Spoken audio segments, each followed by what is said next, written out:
Hey everyone, it's Mike. Before we start the episode, I have a cool question to ask. Do you own a brewery?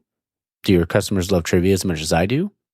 Well, then you better listen up, because Geeks Who Drink weekly trivia nights are the cornerstone of event programming for over 650 breweries and bars nationwide.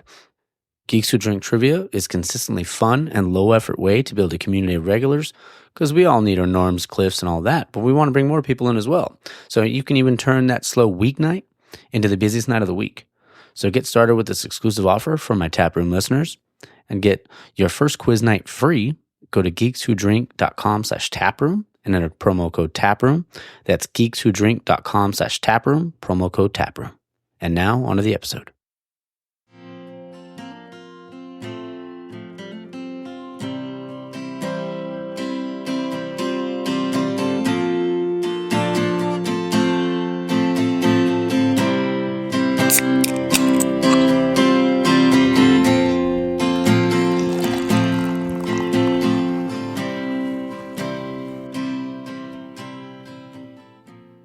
All right, and we're fucking back. Sorry for dropping an F-bomb right off the bat. It is Sunday morning, about 8:45, recording this intro.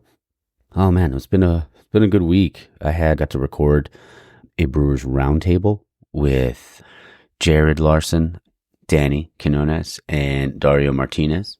Obviously, they've all been guests on the show, but man, that was such a fun time. I'm so excited for you guys to hear that episode, and it's actually going to come out it comes out next week. So I'm excited for you guys to hear that. But this episode is with Raymond Lopez and Enrique Guzman. On Instagram, they their Instagram handles Brew Without Borders. They do import and distribution for Engkanto Brewery over in the Philippines. Man, it was such a cool, fun story, to hear how they got started and how it all kind of came to be. And honestly, guys, if you're listening, thank you, for being willing to, to meet up at La Bodega and record with me. It was just a really fun time, but it's stuff like that. It's the story that, that they told is what the essence of this show is. And man, if you really want something, man, just fucking go for it. Don't be afraid of failing, and just be willing to get out there and, shit, if it works, great. If it doesn't, then that's okay too, because maybe there's something else out there that you're, meant to do. Sorry, I didn't mean to get all sappy, but yeah, no, it was a great time with them. And, honestly, some really good beers. They have their honey ale, the ube lager, and the mango hazy. All three are great. And you know me, I'm not the biggest hazy guy, but it was really, really good. And I've always love and they're in glass bottles, and it's really cool that you can go on their Instagram. It'll tell you whether you can find where you can find their beer. Man, it's just really I don't know. So there's always something about holding a bottle of beer. I think maybe because when I was a kid, I used to always, have a High Life or something like that in a bottle. And I say a kid, but I don't know, it's 14, 15. You know how it is. We actually talk about a little bit about how we started drinking at a really early age, all three of us on the show. So that was fun. Let's see, what do we got this week? College football was a good one yesterday. SC finally lost to, I say finally, it's only their third game, to Michigan. I mean, kudos to Michigan. I feel like the SC's defense did play well. I know they gave up the four big plays. But I mean, it's the first game in the Big Ten. The one thing is I didn't even watch the second half really. I got to see bits and pieces. But the first half, I did not understand the play calling. I feel like Lincoln Riley, the head coach for SC, seemed like he was oh, we're in the Big Ten now. We got to run the ball right at you and stuff like that. And it clearly was not working. And then he made adjustments in the second half. If it's not working in the first quarter, you make that adjustment in game. But, it is what it is. And that's what happens. But honestly, really fun. From what I saw, it was a really fun game to watch. It came down to the wire. So, you can't say much better than that. I had a parlay that lost. I won on Friday night. I took Illinois +8. Then I took Ohio State, which I just assumed was just going to go on a roll, and they did. It was 49-14. But honestly, there's some kinks in their armor. Watching that game, because Marshall's probably the best team that they've played so far. And on that first drive of the game, Marshall just went down the field methodically and scored. It wasn't like there was a freak, long play or something like that. They drove down the field and did it a couple times, and then their starting quarterback got hurt, and then they just kind of had to throw in the backups. So I don't know. I think Ohio State is really good. I mean, obviously they have such like great playmakers on offense. Like, man, they are really, really good. And that's not to say that they're not. I'm not saying that they're not good at all. I just think that someone could keep up with them. That is what I'm trying to say. Tennessee looked good. The UCLA looked better too. So I mean, kudos to the Bruins. Looks like, I know they still lost like 34-17, but they still look good. Notre Dame cost me a parlay. I took Notre Dame minus 28. They won 28-3. I was like, come on, man. Like, give me something. What else we got? Actually, I went to Judge Brewery yesterday, formerly Lost Winds, and I had some really good beer. We had Slap on the Wrist. I also had the Under Oath, which is like one of their IPAs, and then one of their tropical IPAs. All really good. Like, gotta say it, like, I posted the picture, they reached out, and they were like, hey, thanks for coming in. If you need a guest on the show, I was like, yeah, let's do this. So that was really cool. I mean, it's always kind of cool when stuff like that happens. But yeah, it was a cool brewery. And it's cool that, because I loved Lost Winds, but when you walk in, they still have the Lost Winds thing on the floor. So I was like, oh, that's cool. Like, still kind of paying homage. But it was a really cool spot. So definitely go down, like, if you're in the San Clemente area, because I went to Pete Sport. Actually had a first date there yesterday, so that went down to Pete Sport, and then we went over to what's it called, to Judge. But yeah, it was cool. So definitely check that place out. Let's see here, what else I got? Polls and questions. That's what I was going to do. Of course, was I ready for it? I was not. All right, so the polls this week, we had, let's see, and I asked, the first one I asked for was, how many of you go to your local Oktoberfest? And let's see, about 71% said yes, they do go to their local Oktoberfest. Yeah, 29% said no. So get out there, guys. Come on. You got to support.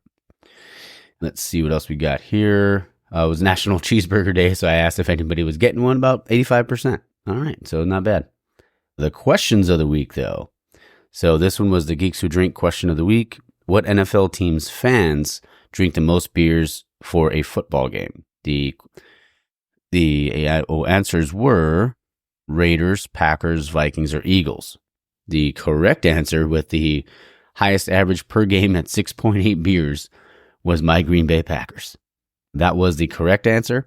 The 322 votes were for the Raiders, 255 votes for the Packers, 90 votes for the Vikings, and 210 votes for the Eagles.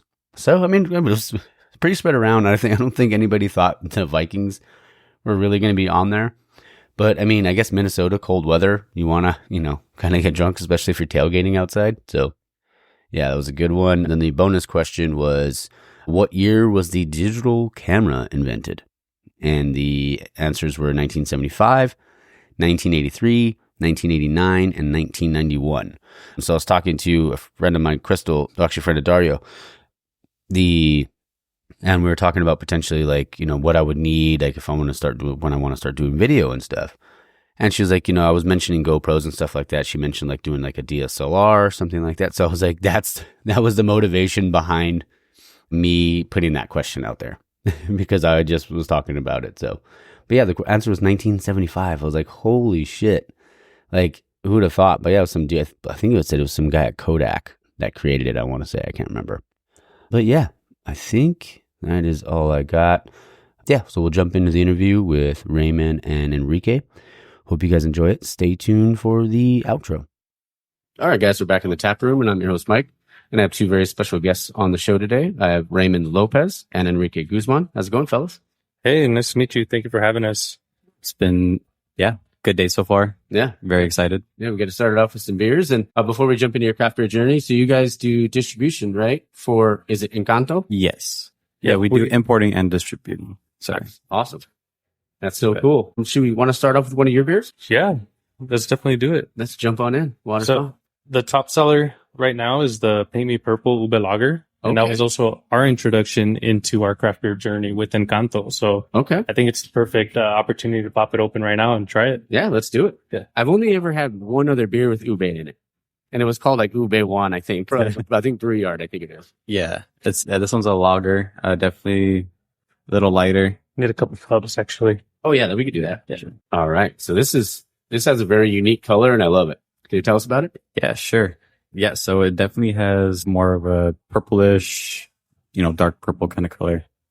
All from natural ingredients, brewed in the Philippines. They use, I believe it, ube puree, and they use hints of coconut during the hop fermentation section of the brewing process. And yeah, very, very well balanced for it being a flavored beer. I would say, it's definitely, you could still taste the beer side of it. Okay. And it's kind of crazy, but like kind of very uncommon, especially over here, beer brewed over here. I feel like a lot of the times the fruitiness or whatever the flavor is trying to be, it's a little overpowering, but definitely, I think it's pretty balanced. If you want to smell it, sure. You definitely get hints of coconut in there as well. Yeah. It has a unique, scent to it, but it smells good. Yeah. It's more of a dessert beer, but it still pairs well with a lot of different types of food. And it's a 5.5% beer. So you still get that nice question. Still get that nice taste. It's a pretty good little punch. Yeah, that'll get you there. Yeah. That's good stuff, dude. Dang. You get that. You do get the coconut for sure. And you get that other, I'm assuming that's the ube. Yeah. But, man, that's really distinct, but it's still really smooth, crisp, and refreshing too. It goes down easy. Right. Yeah. Right. Have you tried ube before? The only other time I did was that one beer at Brew Yard, and that was 2 years ago, probably now. Okay. But you've never had any like ube, food or anything? No. No? Oh, that's interesting. Yeah. So, well, just a little background. We're here at La Bodega. Yeah. Yeah. Our La Bodega getting, shout out to Abraham. And love Abraham. Getting quality service, quality food, great quality beer. Oh, yeah. Here in Uptown Whittier. Sorry, I just had to give you guys a shout out. Oh, yeah. Always got to plug. People here are amazing. Oh, yeah. They're all great. Oh, man. Shout out to Mo and Matt as well. Yeah. Oh, yeah. Love Mo. She's a sweetheart. Yeah, she is. Yeah, we've known her since, middle school. Fifth grade. Yeah, middle school. Yeah. Wow. Yeah. That's awesome. Yeah. But yeah, it's a really pretty diverse beer for it being, more of like a dessert, more on the sweeter side. Yeah, there's a lot of people that have never really tried ube before. So when you first, being a beer, that being your first, I guess, taste of ube, you don't really know what to expect. And that was me when I went to the Philippines, as I have never heard of ube, never tried it before. It was for my wife's family wedding. So we went there and, very, very hospitable. They knew I like beer. So they gave me some of the Engkanto, the ube lager, and I didn't know what to expect, but man, it was really good. I kind of felt like, whoever does know ube or, is a fan of it, I think it would do really well over here. So for sure. I feel like this beer would be I'd want to go to cause I suck at golf, but to go to the driving range or just chill out at watching people golf or whatever, just pounding 6, 7, maybe 10 of them. Maybe not that many.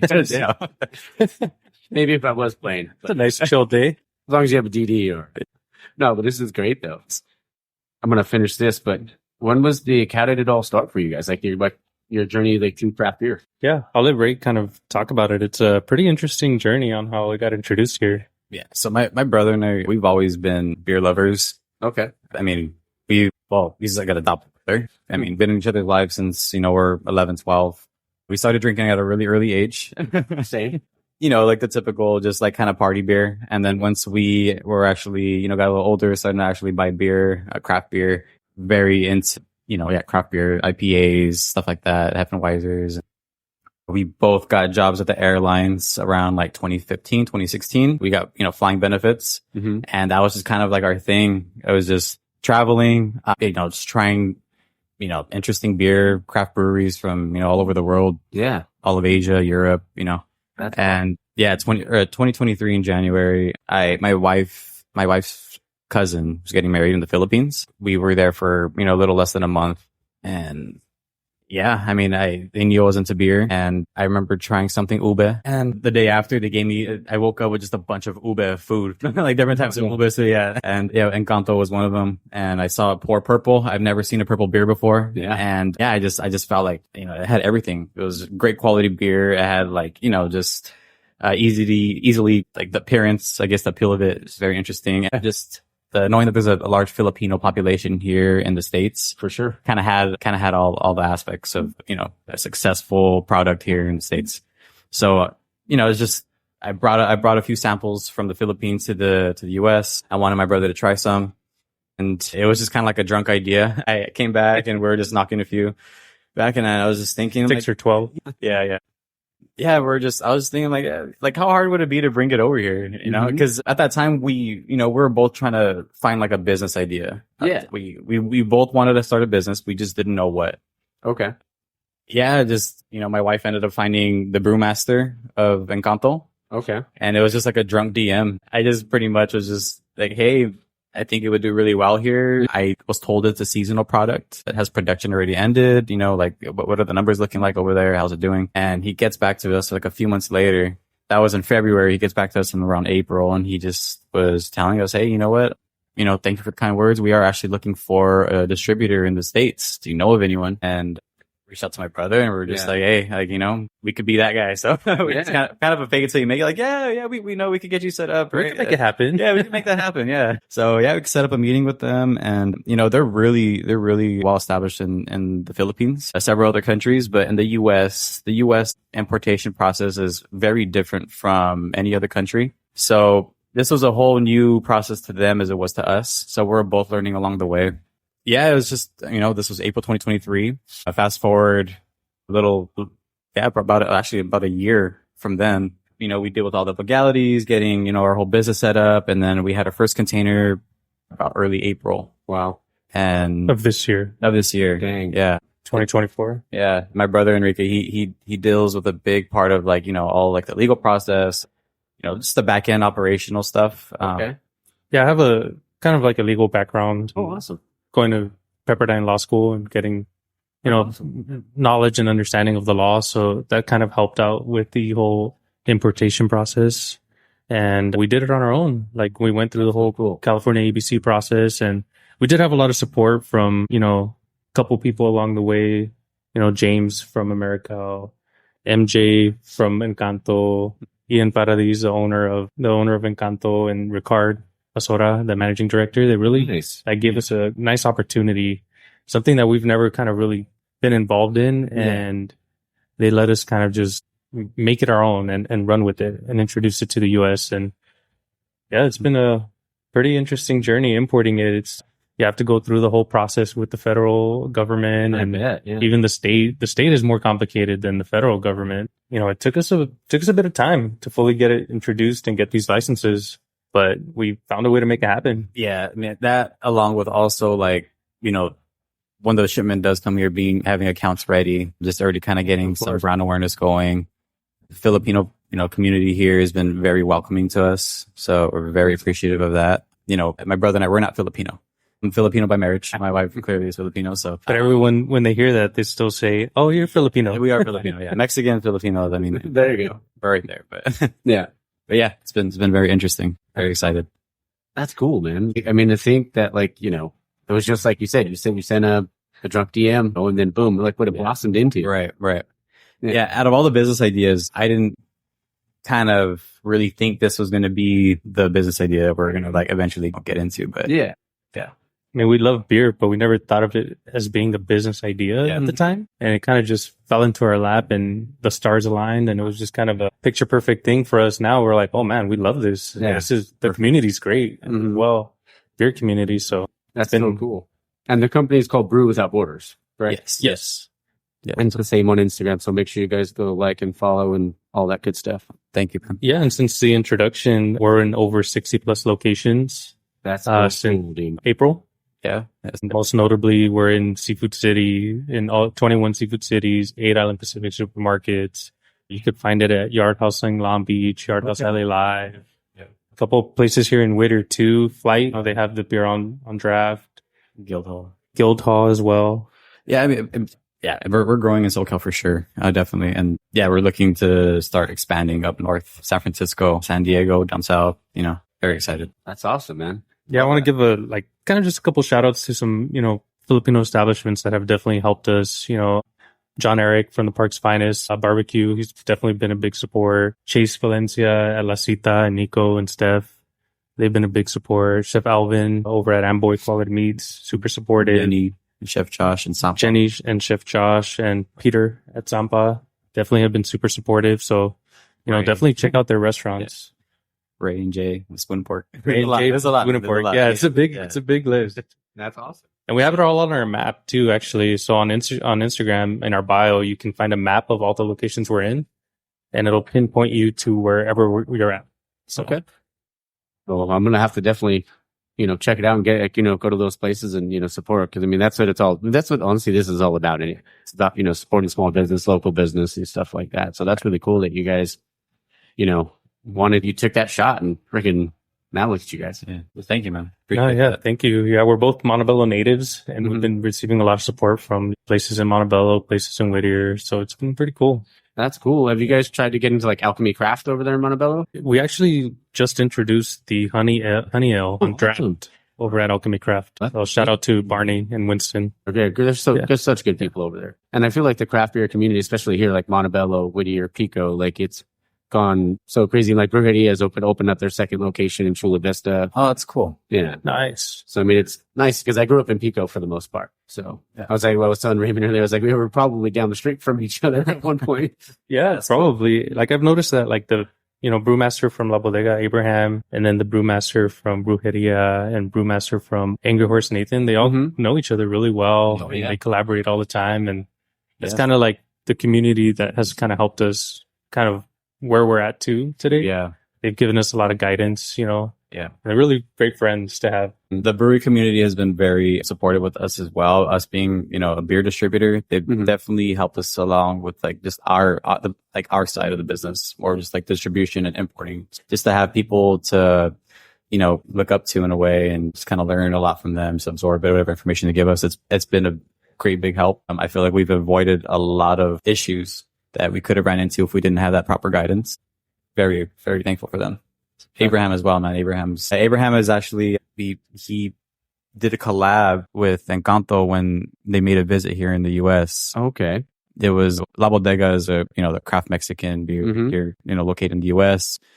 And we thought it'd be a really cool concept to do a collab, but like a Mexican Filipino collab. Oh, for sure. So yeah, man, they mixed rambutan, tamarindo.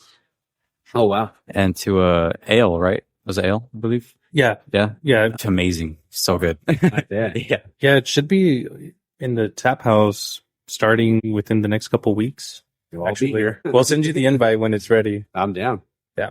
Let's do it.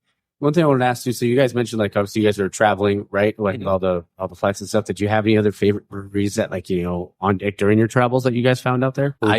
Did you? Yeah. I mean, no. It's very difficult to find like other breweries. Like there's places that we would like to stop and try their beers, but as far as like craft beer, Engkanto has been the one that has definitely been I feel like changer. I feel like every country I fall in love with one brewery. Yeah. And like at that point I live in the moment, so I'm just like, oh, this is the best beer in the world. Every country I'm always like that. And I'm a big like lager fan, Pilsner. Same. That's like I love light beer. I love IPA as well. Definitely have appreciation for it, but like I love a good lager. Yeah. And if I could, find a craft brewery out of the country and they got something that for sure. I fall in love. I'm a big Hazy IPA fan. Okay. So I like the bitter beers. I like my coffee bitter too. Same, man. Black and maybe a splash of milk, but that's about it. Yeah, and sometimes a little bit of honey for me in the coffee. But I like bitter drinks. There you go. Same. I love like Pilsner's lagers. West Coast are some of my favorites. Hazy's, I drink like one or two, but then I feel like I get full after a few of them. Yeah, same. True. Same. I like to do like a filler beer. So I'll do a hazy to start off, and then I'll fill it in with like a lager or a pilsner or a Kolsch, and there you go back to a hazy. Try clean the palate. Nice. And you guys have a hazy right here, right? Yeah, the Mango Hazy IPA. Actually, that's the second best seller here in the U.S. Okay. It's a 5.7% beer. It's made with natural mangoes. Philippines, it's known for producing the best mangoes in the world, actually. Oh, wow. So really sweet mangoes. You get that, nice juicy taste and subtle hint of a mango. The people that have tried it kind of have always mentioned that it's better than Mango Cart. Okay. So there you go. Should we try it out? Yeah, definitely. Let's do it. Yeah. And that's nice too, because it's only 5. We said it was 5.7. Yeah, 5.7%. still light though, too. You don't have to worry about, overdoing it. Yeah, I mean, we always say this. A lot of the, new accounts that we get, we feel Encanto, I feel like their beer is made for like the non-beer drinkers. Mm-hmm. It's because everything is so easily drinkable. Yeah. And I mean, this is brewery, they won awards. I mean, I think they've hit awards every single year. At the which one is it? The World Brewers? The World Beer Awards. Yeah, actually the Mango placed, what was it, second this year? Yeah, the Mango placed second, and like over 200 breweries across the world joined. So it did a pretty good job. Damn. The Ube too. And the Honey actually placed first.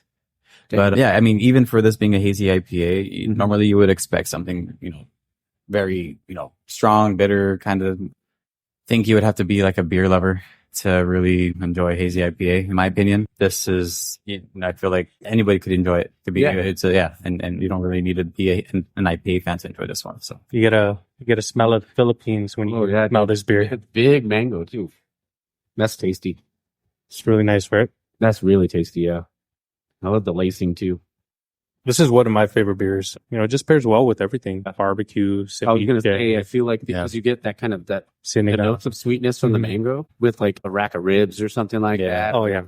barbecue, pizza, burgers. Oh, yeah. I mean, all that. I mean, especially Filipino food, of course. But yeah, I feel like the mango has been one of the top sellers just because for that reason. Ube, I feel like the Filipino community gravitate towards it more. It does really well at the restaurants, the bars, like the tap rooms. It's just people who know Ube. Ube is also very trendy right now. They're always going to want to try it. But with mango, on the other hand, I feel like, with the restaurants, not necessarily, it doesn't have to be Filipino. It could be any, like even though with the pizza restaurant, pizza chains or whatever, the mango is always going to. Yeah, even with sweets. We just had an event with Chef Barb over at Food Sweet in K-Town, and the community that went, they loved the Mango Hazy IPA. Yeah. Even with the sweets. She's been super supportive as well, Chef Barb, so I want to give a little shout out to her and the team. That's awesome.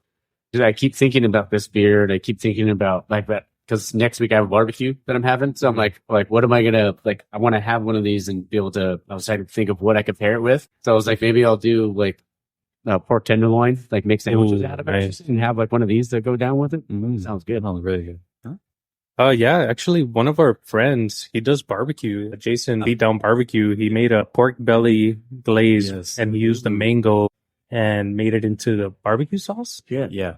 Yeah, we have it on our Instagram, actually. You can see the video. So shout out to Jason Silva for making that happen. Beat Down Barbecue. Yeah, Jason, great barbecuer. And he did this. He's actually kind of blowing up on social media. Oh, sweet. Yeah, he has a really big following. He's doing a lot of really cool collabs with other, I guess barbecue influencers and stuff. And where's he out of? It's in Torrance. Okay. Not Torrance, East LA, City Terrace. City Terrace, sorry. City Terrace. Yeah, he owns a jiu-jitsu gym as well. Dang. Salva BJJ. He's a dual threat. Yeah. Yeah. So yeah, he was actually my mom's ex-boyfriend. That's how we know him. So we kind of, he also, he basically kind of raised us. Yeah, he kind of raised us. Yeah. And he's always been into barbecue, always been into beer. He was actually into beer making as well. Awesome. And that's how we got involved in the beer drinking as well. It's actually, I was about to say, that's actually kind of how we got involved in the beer drinking. But where's the jiu-jitsu gym? That's the same location. Oh, okay, same. Yeah, City Terrace. Okay, that's cool. Yeah, it's called Salva BJJ in City Terrace. It's right next to Cal State LA. Oh, okay. If you went to Cal State LA, they used to have this old bookstore off campus, and that's where it's at now. Okay. Yeah, that's cool. Yeah, I mean, we got to support. We got to do what we got to do. Okay. Do you guys? It's a random question, but do you guys remember the first craft beer you had? Yes.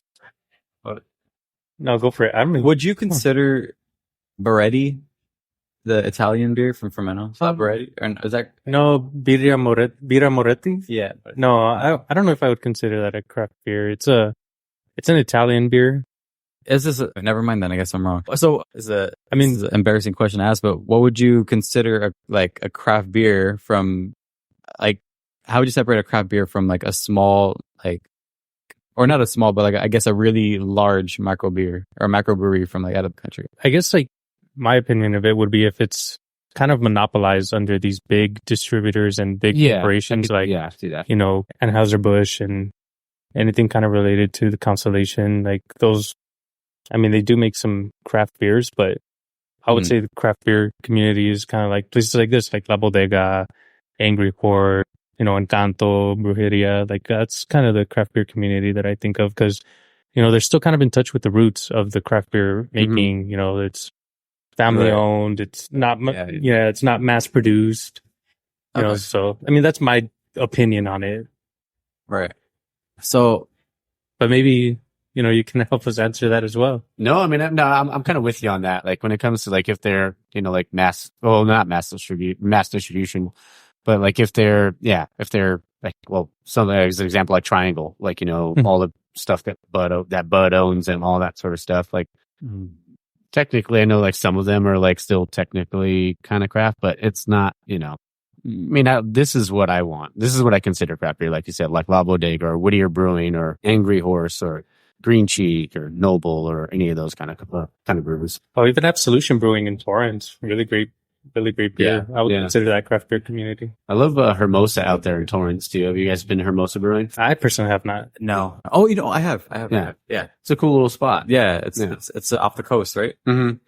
Yeah. They have two locations. So they have one in Torrance, and then they have one actually in Hermosa. But where they actually brew it is at the Torrance location. But do you have because then we can still count that one, or unless you have another one. I'm trying to think actually now. But you don't remember your first craft beer? It would probably be the one Jason made, bro. Oh, that's more like a home experiment type of thing. It's just or just his test of me. So I mean, it kind of like when you first get introduced to craft beer, you're kind of introduced to like Stone Brewing, for example. That was me. Yeah, like you're like, oh wow, or Lagunitas. It's just like, oh, this is craft beer, Yeah. Then you realize, so that would be considered then. Yeah. So okay. Then 805. Okay. 805 was probably my first then. Yeah, and they just keep getting 805. Yeah, but mine was Stone. It was a double bastard, and I was like, "This is not good." But my palate wasn't ready for it. I was used to drinking like Paps or Yeah. That was us. Like the party beers and stuff. Dude, we would that's all we would drink up until we're like 17, 18 with like 40s. Yeah. Like Mickey's and for sure. like the worst shit. Yeah. Steel Reserve 211. Yeah, we would be like 12 years old and we would just be we would find our ways to get, our hands on some 40s and this is a funny story, but like we would watch Beer Fest. We would watch Beer Fest. Me, my brother and our other friend, we were thinking like, oh man, like if these games exist, we should probably prepare. We should probably, we would literally try to train. It was so stupid. But we would just get shit just shit faced, and we're thinking like, oh, this is just gonna build our tolerance. Oh yeah, but just fucking up our organs. I did the same thing. I bought one of the boots. Oh really? Nice. I bought one from was it Spencer's or whatever it was way back when. Yeah, but me and my buddies did the same thing. One year for a birthday, I think it was like my 22nd or 23rd. We did the beer games, so we had to do the bat spin, we had to do the pong, we had to do all that. That's so funny. Yeah, that was trash. We weren't the only ones then. Yeah, you got a friend in me, pal. But yeah. I mean, I would say I guess 805 would probably be our first, and then I think once at least I first turned 21. I think that you too. We went crazy on the IPAs. Oh yeah. I think it was just like any craft beer, any name that we haven't heard of, IPA, like we're drinking it. Okay. Yeah, and then as far as like traveling, we went to Japan and we went to Yabisu, the beer museum. Yeah. And that was kind of like our first introduction to, different beers around the world. And even though, it's a pretty big, Yabisu is a pretty big beer company in Japan, we considered that like a craft beer at the time. We just loved their beers and tried everything that they had. And Japanese beers are the best, dude. Yes, they make some good ones. Oh, really good ones. And that's kind of where we kind of got our introduction into trying different beers across the world. Mm-hmm. Yeah, that's so cool. I wanted to mention too, like you guys had talked about like, like all the different, like, because I feel like the ube one, and I mean, obviously the mango too, the mango is really good. But I feel like that, because I always like at the end of every episode, I say, find your beer. I feel like that could be like the gateway drug, like your gateway into craft beer. Right. Because it's so smooth. Right. But you get like little notes of sweetness. I'm sure that's like the ube and you get the coconut. You get that crispness on the back end. Right. That could easily be to get somebody into it. Like, because a lot of times people don't know, like they come into like a brewery and they're like, maybe they're just going because their friends are. and they don't really know, but then they try something and they're like, man, like, this is what beer is, you know, and because they don't really know. And like, you know, that's why I think like beer education is super important too. It is. Yeah. That's where we're actually starting to like focus a little bit more on educating ourselves, because we're not really that educated on beer. Oh, same, dude. You know, like we just know how to drink it. We just know how to drink it. I just like how it tastes. Yeah. No, but I agree. I think the Uba is definitely like one of its kind. There's a lot of amazing IPAs here. You know, double IPAs, hazies, and, you know, even ales, lagers, whatever. But when you do go to a brewery and you get something that's just, you can't really like get that anywhere else. Yeah. Those are the things that are going to stick with you. So if you're in like, you know, a new beer drinker and that's going to be one of your first, like, for sure, you would think like, whoa, this is what craft beer really is. Yeah. You know, something that you can never really find anywhere else, something that's unique, and something when you even get that taste in the future, you think of that brewery that you first had. Exactly. And that is something that, like, you know, Engkanto, I feel like it's really leaving its mark here in the States, is because a lot of the beer here, the honey ale as well, it's just something that you don't really, you know, like find anywhere else. And the Philippines isn't even known for, you know, really, you know, producing craft beer. It's not like a craft beer country, right? It's more, you know, Belgium and, you know, more of the European countries, even Japan now, you know, as, you know, from what we believe is like, or from what we've read, it was like up until about 2018, the craft brewing scene has kind of started growing a little bit in the Philippines. Okay. And Engkanto being the front runners, being the leaders of craft brewery of the community over there. You know, this is something so new over here in the States, and the Philippines they do have their own way of doing things, and you're definitely tasting the difference. So, yeah, it's actually the, you know, first Filipino craft beer from the Philippines sent to the U.S. Yeah. How awesome is that? Yeah, and the only one, yeah, actually. the only, yeah. Yeah. And going back to what you were saying, Raymond, about how, like, you know, it'll take them back, but it'll make them want to seek out to, once they've had it, right? They're going to want to be like, all right, well, where can I find it? And then clearly now you have it on your Instagram. So now they can go and look at those places and be like, oh, I want to go there. Or they have it at Yard House. I like the Yard House. Yeah. I'm going to go check out the Yard House. Right. Yeah. And hopefully it gets people wanting to go to the Philippines as well, because like in the Philippines, like, man, the beaches out there are amazing. The food out there is amazing. Like, it's definitely a beautiful country to go visit. If you haven't gone, I really recommend it. Yeah, I have to go. The beer, it does a great representation of, you know, what the Philippines can do for craft brewing. And yeah, I mean, another thing too with our page is like, you know, we also try to promote a lot of the Filipino restaurants here too. And like, just, you know, the food scene, the food community, it's just been amazing. Yeah. You know, we're, like I said, I mentioned, you know, we're Mexican. We're not really like, you know, like, familiar with a lot of the restaurants, or we weren't at the time. A lot of the Filipino restaurants didn't really have an idea of what like quality Filipino food like really is. Yeah. Until, you know, we got into this community, and then we started, you know, reaching out to a lot of the restaurant owners, and then, man, like, it's some of the best food I've ever had. Like now, like like some of my favorite restaurants are like restaurants that we work with, and are like, it's awesome to also even like, you know, just people that aren't familiar with that, you know, there's really like amazing high-end like Filipino restaurants in California or Los Angeles. Like, you know, hopefully we can, you know, share it to somebody that may be interested now, or maybe hasn't heard of it and wants to try it. And it's awesome to just even give back in that sense with what little platform we have. I mean, there are people that have reached out. They're like, oh man, like, I've never heard of, like, Filipinos actually too. Like, people that are, you know, I have a lot of Filipino coworkers, and they reach out like, oh man, like, Sampa, never heard of it, or La Cita, like, yeah, I want to try it out. So, I mean, yeah, it's also cool to. That's great. Yeah. And you keep building the craft beer community. Yeah. Keep giving back, keep growing. So that's what it's all about, brother. Yes, sir. I got my eye on the honey. So Yeah. Yeah, this is the third one we're introducing to the U.S. So one more thing about the mango one, I really love the label. Yeah. Yeah, the labels are, I believe the labels itself won awards, right? yeah. Oh, wow. Through the Craft Beer Marketing Awards. Sure. Yeah. So they did this whole rebranding, and the labels are brand new. So. Yeah.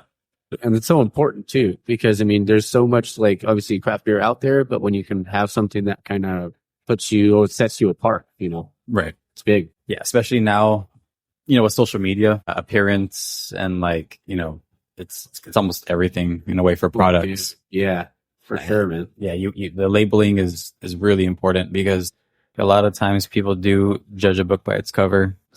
Instagram and stuff, you see something and if it looks aesthetically pleasing, it is going to make you want to try it, or, if you could post it and if it sees like, it does numbers or whatever, people are just going to, it's just a higher chance of it becoming more of a trend type of thing. And obviously for sales, that's kind of what you want.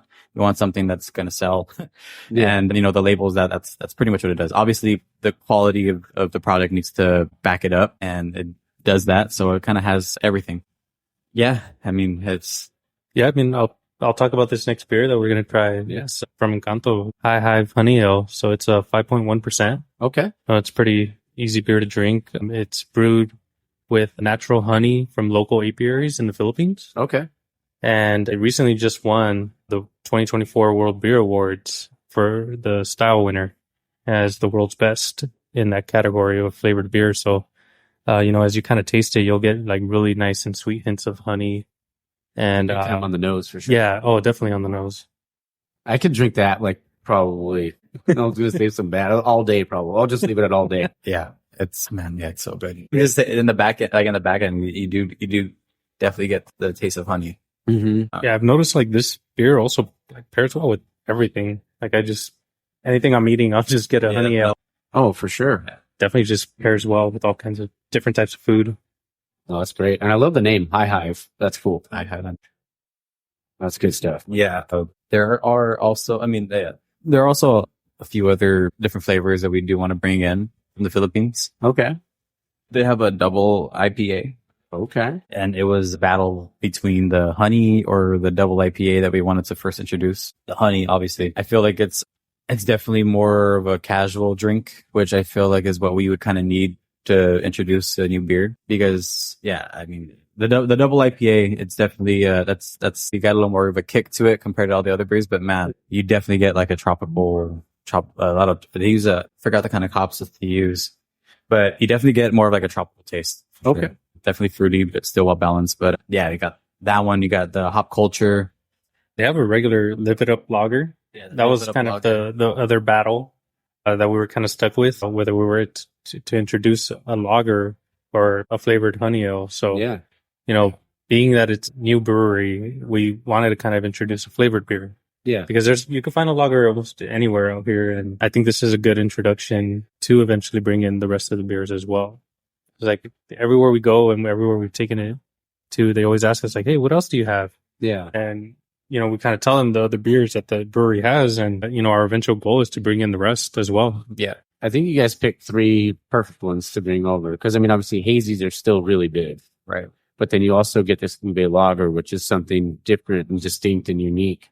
And then you have that high hive, the honey ale, which is it has a great it doesn't linger on the palate, but you get you get all those notes, all those honey notes in it, and those are 3 good ones. And I feel like if you have those, and then you hit them with the double, and bringing that in later, or their lager later, or anything like that, man, that's kind of the plan. Yeah, just create more of a brand awareness. Yeah, and create a buzz. Yeah, exactly. Yeah, and I think these 3 are a great representation of Filipino craft beer, both flavored Filipino craft beer. The only other Filipino beer you get over here is San Miguel and Red Horse, which I would say is kind of equivalent to like a Corona, or just more of a commercialized type of beer. Nothing really special or unique to it, in my opinion. Not to throw any shade, but it's just kind of like a party beer. I would consider another party beer for Filipinos. But yeah, this is definitely something new.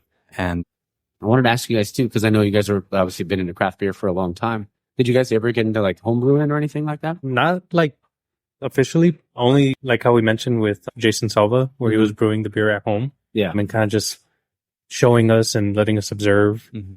And then, of course, taste testing. But as far as us making it ourselves, no, that's the only thing the closest we've ever been involved in with brewing. And then now just recently with these collaborations that we've been doing, that's maybe the second time now. Just, recently with the Rambarindo beer with Engkanto and La Bodega, I would say that's probably the closest we've been to brewing. Yeah. And just seeing those processes. But it's a very difficult process, and we really respect the craft and the work that they do. It's definitely not easy. Yeah, for me, I'm an art lover, in all forms. I was a musician, still I'm a musician in a way, but I have a deep appreciation for all types of art. Craft brewing is definitely an art form.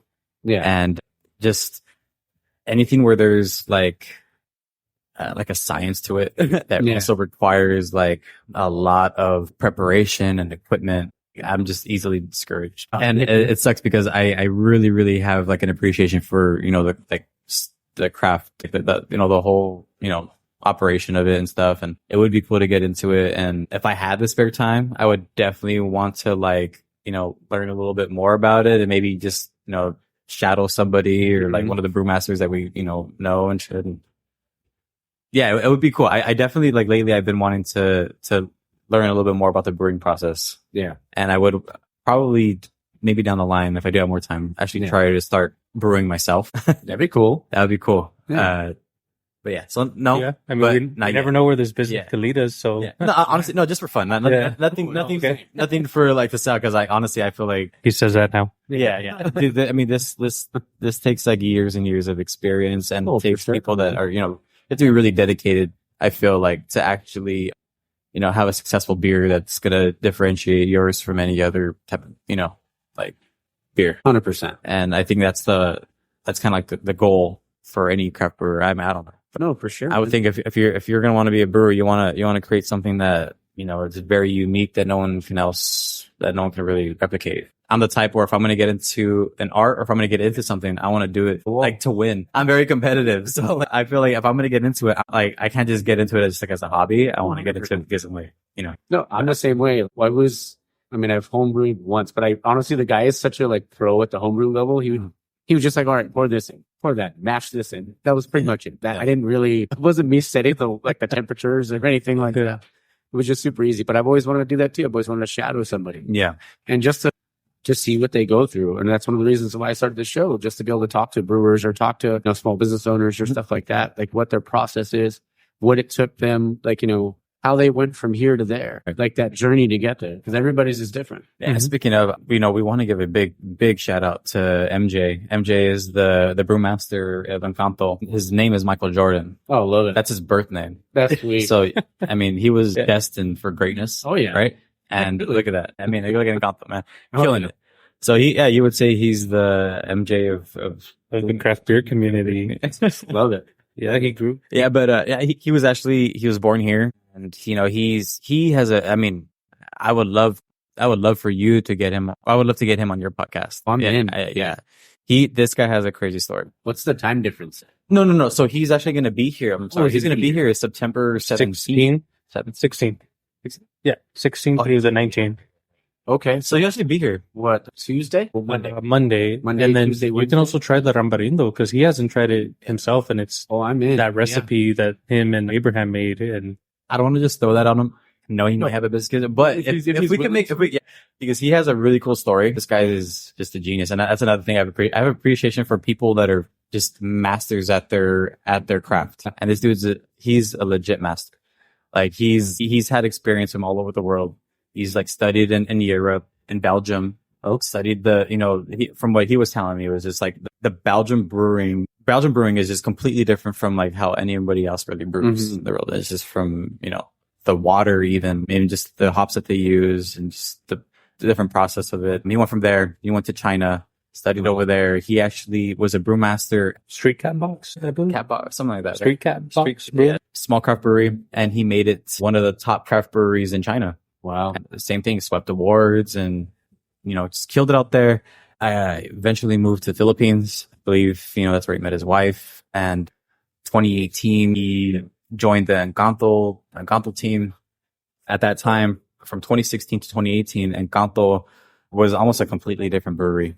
Whole, different label, different logo, different style of beer, everything. And they were able to get MJ in their team. And man, I mean, since he started, sweeping awards, producing some of the best beers over there. They're like I said, they're the front runners of the craft brewery community over there. All thanks to him, man. He's really, really good. And he continues to always make, awesome seasonal beers. Yeah. Every now and then I'll get the chance to try, there are seasonal products over there. Yeah. I'll bring some samples, and each time I'm always like, man, I wish it was over here. They just came out with Dalandan wheat ale. Yeah, the Dalandan.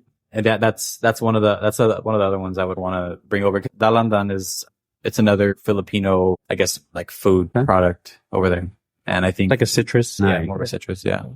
And I think it would kill it here as well. Sorry, I can't talk. If he's willing to, I'm so down. Like, I don't know, but people listening won't be able to see it. But my eyes lit up when you're like, you'd like to get him on the show. Let's do it. Yeah, that'd be cool. I'm so down. I'll ask. Yeah. I know he's not here like for that long, so we'll see. Yeah. But he will be here though. Like he will be at La Bodega. Yeah. So maybe that day, Yeah. maybe we could kind of squeeze something in. Yeah, But for sure. I mean, I'll take off early from work. I don't care. I'll do what I got to do. And that sounds, I'm excited to try that beer. I'm excited for you guys. I mean, I'm excited for all the stuff that you guys are doing. And I mean, and that's what I love about the community, man. Everybody's willing to, to help one another, and everybody just wants everyone to succeed. Yeah. There's a few bad apples out there, but most of the time, let's say like 95% of the time, people genuinely care and they're willing to help. Yeah. I mean, and that's like what I've learned with the craft community beer, like craft beer community means to me. Moments like this, getting to, they're open to sharing their spaces, sharing their ideas, being mentors, giving us guidance. Like we mentioned, Abraham has been a big guidance from La Bodega, and Nathan from Angry Horse, really big guidance on our end. And, I've even received support from Sean at El Segundo Brewing. He's definitely been really helpful, really cool guy. Yeah. Yeah. And the craft beer community here has just definitely been very receptive. We come in and we just show that we're here and genuine and want to see the craft beer community grow. And everyone has been super supportive. That's awesome. So cool. Well, we know we talked about food earlier. Like, do you guys have a favorite food? Do you guys pair for the beer? It's like, I always ask like pizza, wings, tacos, or burgers, but I mean, whatever you feel like. I grew up tacos and beer. That was my thing. So like, tacos, you want more of a light beer. Oh yeah. I'd be lying if I said that this is the best pairing for beer or for tacos. Yeah. But, I think definitely more of like the, I guess I wouldn't say saltier, but like Filipino food, a lot of it is more on the saltier end, or like, like you do like sisig.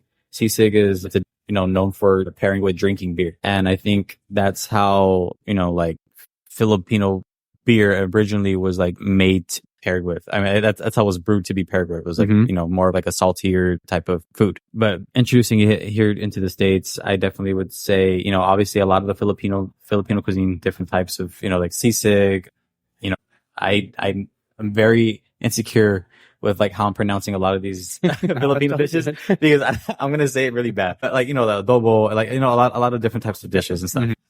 And so obviously with Filipino food, with a mango IPA, I think it's very diverse. So I would say, that with burgers, pizza, like what we're mentioning, more like, American, I guess like summer food type of hot dogs, even like. So like with me, I've like tried the honey ale and the mango with mariscos.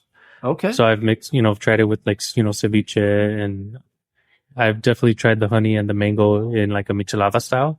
Okay. And it's been definitely really good. So it's kind of just very versatile with like Mexican food, American cuisine, Filipino food, and it definitely pairs well with, of course, like Ray mentioned, the Filipino food. And it's nice to kind of see it branching out to, American cuisine as well, or Mexican cuisine. So it's been pretty cool. For sure. I mean, you mentioned tacos earlier. What's your meat? Al pastor. And it's good stuff. I'm lengua. I like lengua. And okay. Asada. Those are like my three. Nice. How about you? For me, I go for asada or tripas. Okay. Very different, right? Yeah. I like chorizo and like chicharron sometimes. Ooh, I like asada too. Like, who doesn't like asada? Yeah. The best. Chicken. Oh yeah, chicken's good. My go-to is probably chorizo though. If they have them, but I mean, some places don't have chorizo tacos, but if they do have them, like, all right, that's the first thing I'm going to get. Yeah. So, and at Park's Finest Filipino restaurant in LA, I believe it's in High Hive, right? Yeah. Historic Filipino town. Yeah. So the ube, for those who are listening that Parks or would want to try Parks, get the coconut adobo. Coconut beef adobo. Okay. Pair that with the ube lager. I promise you, it's the best. All right. So good. So good. And you said it's at Park's Finest? Park's Finest, yeah. Where's that? It's in High Hive. Okay. Historical Filipino town. Okay. in LA. Okay. Yeah, you can find it on our map. on our bio. Love So it. you'll be able to look it up and search it as well. So So I'm so down. Yeah. Yeah, but yeah, it's like one of the best pairings for me. Okay. Nah. Do you guys have I always ask the desert island beer question. But you can choose two. Like you can choose like a domestic and a craft, or you can pick two crafts. It's up to you. If I had to choose, Yeah. So you can have two beers with you. You're stuck on a desert island. It's like You get two beers. honestly, and I'm not being biased. I would have to go with the mango. Okay. The mango hazy IPA, and I would say a red stripe. Okay. A red stripe and the mango hazy. Yeah, those. I think Yeah. I'd be satisfied with those two. I used to love Red Stripe way back when. It's been forever since you don't really, at least I don't really feel like I see it in stores anymore. But I used to love Red Stripe as a kid. You right. Yeah. As when I was a little boy, I was very 6 years old. Yeah. I mean, I have to agree with Ray. If I was stuck on a desert island, the mango hazy IPA is one of my favorites. And, as far as domestic, man, it's It's not a domestic. Red stripe isn't domestic. well, yeah, it's such a hard choice to decide. Firestone has really great beers, and Mm-hmm. I would say that 805, if I was Yeah. choosing a domestic beer, 805 is always a good classic go-to Oh yeah. for domestic. As far as something craft beer domestic, Mm-hmm. I really enjoy also the Hazlitt here from La Bodega. Oh yeah. Hazlitt's so good. Oh, yeah, they're hazy. Yeah, it's good stuff. And then from Angry Horse, I like the show. The Shohei Otani beer that Yeah. we just made. That's definitely one of our favorite beers too. What about you? Dude, this one might be one of them right here. The ube. Oh yeah, the ube. Yeah, as much as I love like all three of them, Hell yeah. this one might be one. Okay. The other one, it's like, if I had to choose a domestic, it'd either be like, because I don't like Coors Light, but I do like Coors Original, or maybe Hams. Hams Probably is so Hams. good. Yeah, Yeah. probably Hams. I think Hams. I think that one's sneaky good, and nobody ever Dude, talks about it. yeah. That's a slept on beer. Yeah. Sure. I mean, not slept on, but I mean, it's super old, right? It's like, Yeah. It's like one of those hipster beers. It probably is now. Now it is. It Now is. It's like, it wasn't really, it was just like what it's like Yeah. I guess our Bud Light now Mhm. back then, but now it's like, Well, you used to be able to get a keg for like $60 back in the day. but yeah. Hams is pretty good.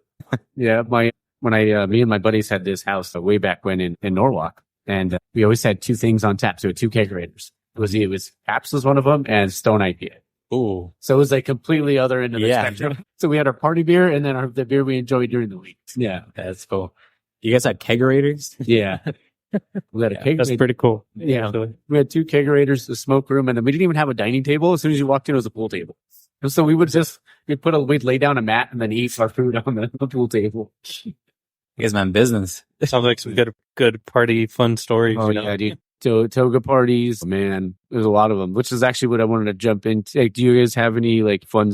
We can say fun stories about your craft beer journey, or we could also talk about any fun young party stories. I'll start off with like a pretty fun story, a little crazy story as well. So when we first kind of got introduced to this business, we initially had a pretty big meeting with this big, distributor, and we needed samples. Yeah, I went to the Philippines and I took a flight to Japan, and it was a 10-hour flight.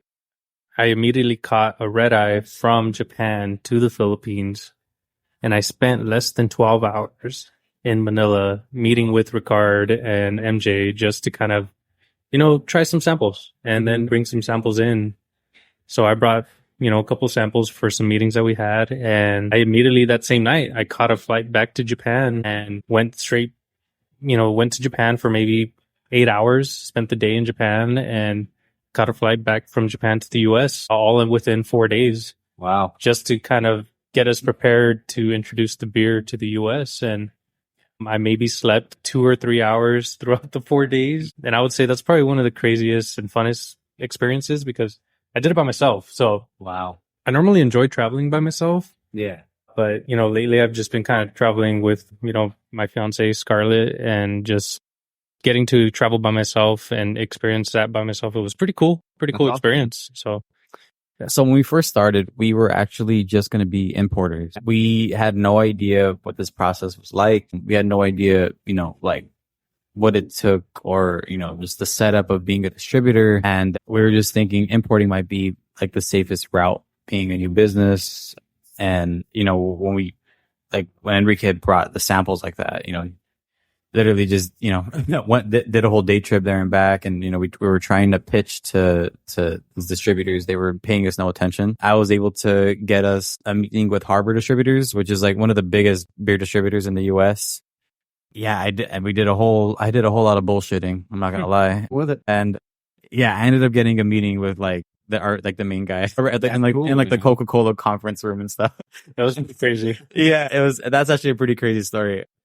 We had the beer and so we finished our meeting. We're pretty much like, okay, like this is what we're going to do. We're going to be importing. We're going to sell to the distributor.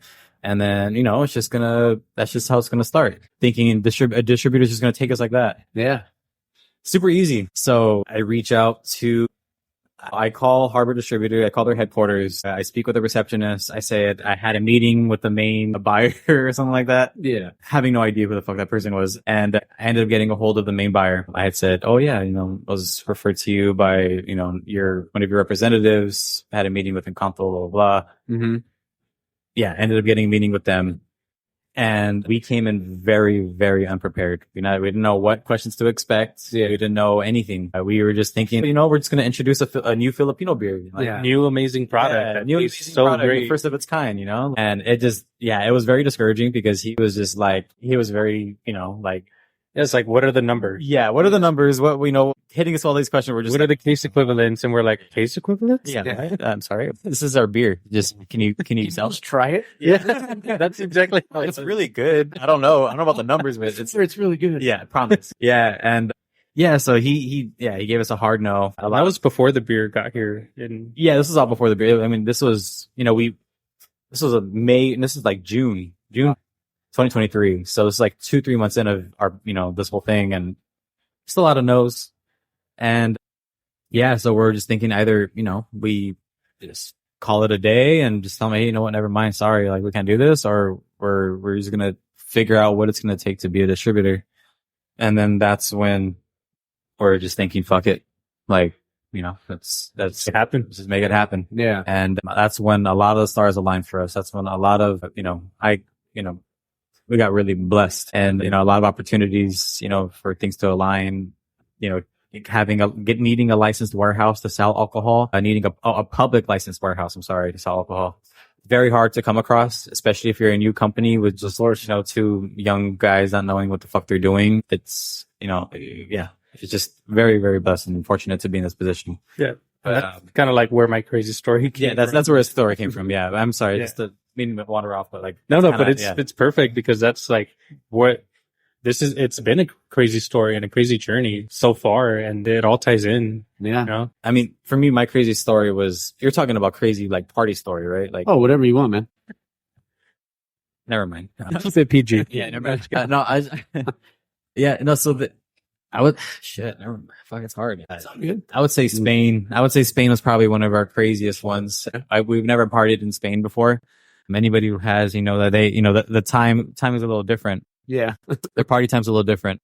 When we landed, we took like a pretty long nap. We woke up like around like 11 p.m. We're thinking like, fuck, like we already missed, like clubbing time, like usually around 9-10 p.m. is when you want to start heading out. Mm-hmm. People didn't even start heading into this club till about like 4 a.m. Yeah. 5-6 a.m. passes. People are still coming in.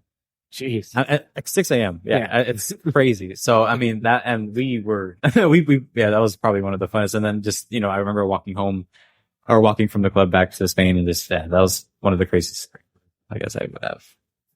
Yeah. And we tried some like really good craft beers out there. Yeah. Sorry. Beer was awesome. There's this like beer called Bira Moretz. It's like a summer shandy.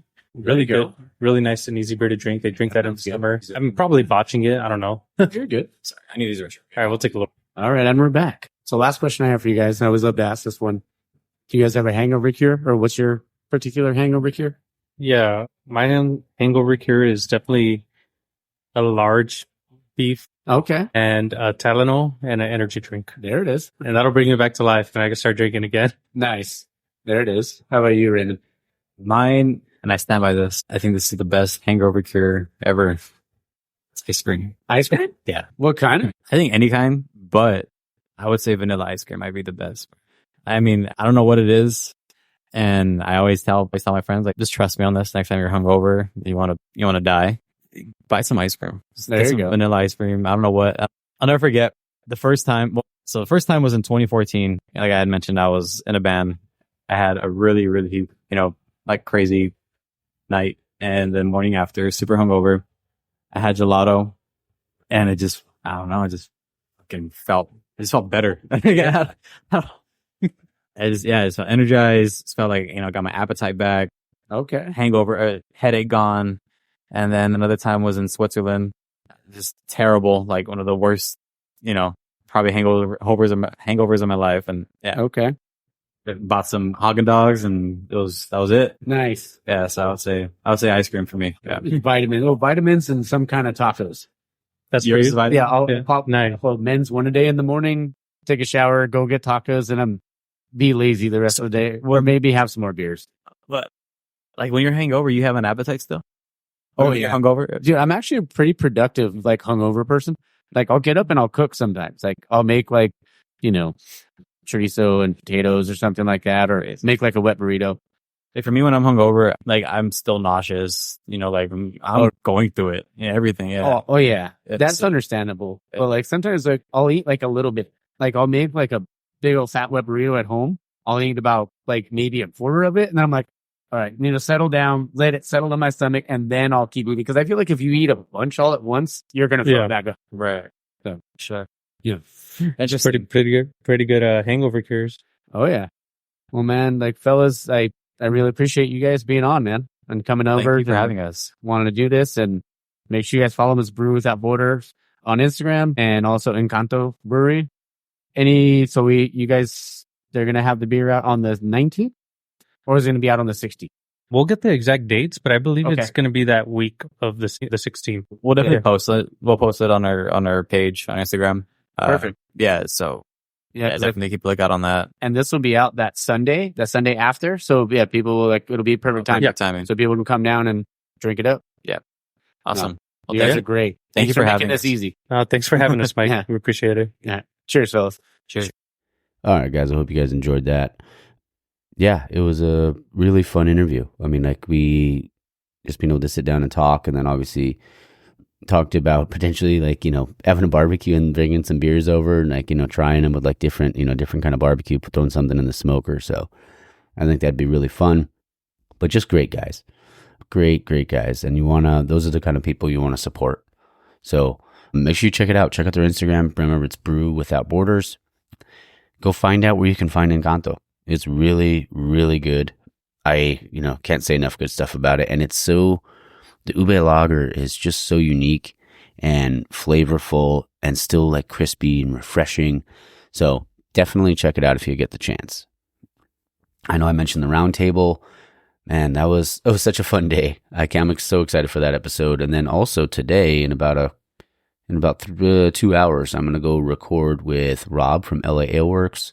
Thank you, Dario, man, for setting that up for me, for reaching out to him and see if he'd want to be on the show. So that's exciting. Following week, don't know if I have any recordings next week. I might try to get one in next week, just to have another one in the bank. But then the following week, I'm going to be, and I think the week of the 4th, I'm going to be recording with PHX over in Arizona. So I'm excited about that. Yeah. And honestly, I hope you guys enjoyed last week's episode too with, Doug Valicki. Like, just a, like, awesome dude. And, like, super, so freaking knowledgeable in the business.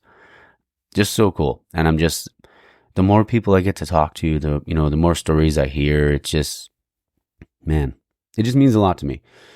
So yeah, guess I gotta make some food right now. Gotta get some carbs in me before I start drinking. All right. So, all right. Hope you guys have a great rest of your week. If you're gambling, take the over.